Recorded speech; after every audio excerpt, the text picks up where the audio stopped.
एक समय की बात है। एक छोटा सा गांव था जहां एक भिखारी रहता था। उस भिखारी का नाम माधव था। माधव रोज सुबह उठकर गांव के अलग अलग हिस्सों में भीख मांगने जाया करता था। उसका जीवन भिक्षा पर ही निर्भर था।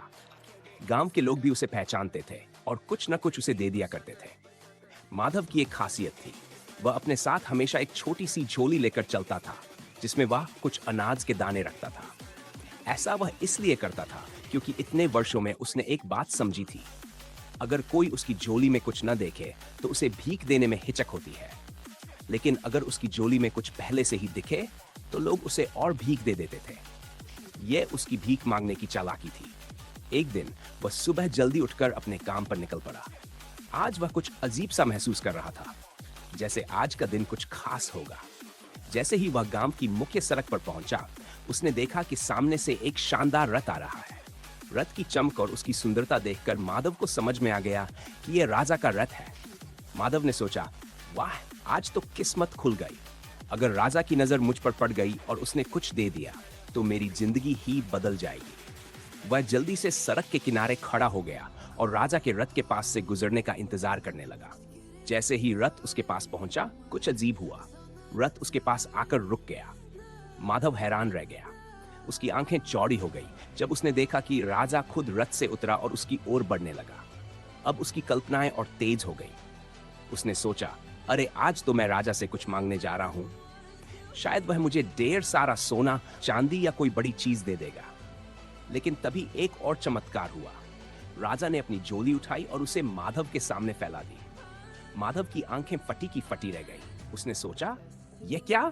राजा मुझसे भीख मांग रहा है। राजा ने विनम्रता से कहा, भाई, मुझ पर दया करो और मुझे कुछ भिक्षा दे दो। माधव को विश्वास नहीं हो रहा था। उसने सोचा, यह तो उल्टा हो गया। राजा मुझसे भीख मांग रहा है। राजा ने उसकी ओर देखते हुए कहा, यह मेरे लिए बहुत महत्वपूर्ण है।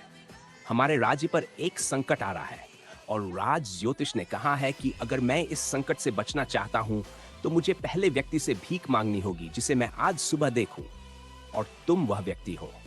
कृपया मुझे कुछ दान दो। अब माधव असमंजस में था। वह सोचने लगा, क्या मैं राजा को कुछ दे दूं?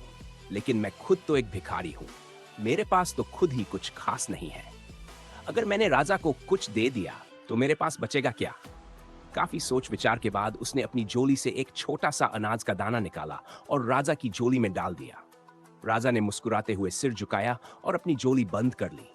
फिर वह वापस अपने रथ की ओर चला गया। माधव ने देखा कि राजा तो बिना कुछ बोले चला गया, लेकिन उसके मन में खट्टापन था। वह सोचने लगा, क्या मैंने सही किया?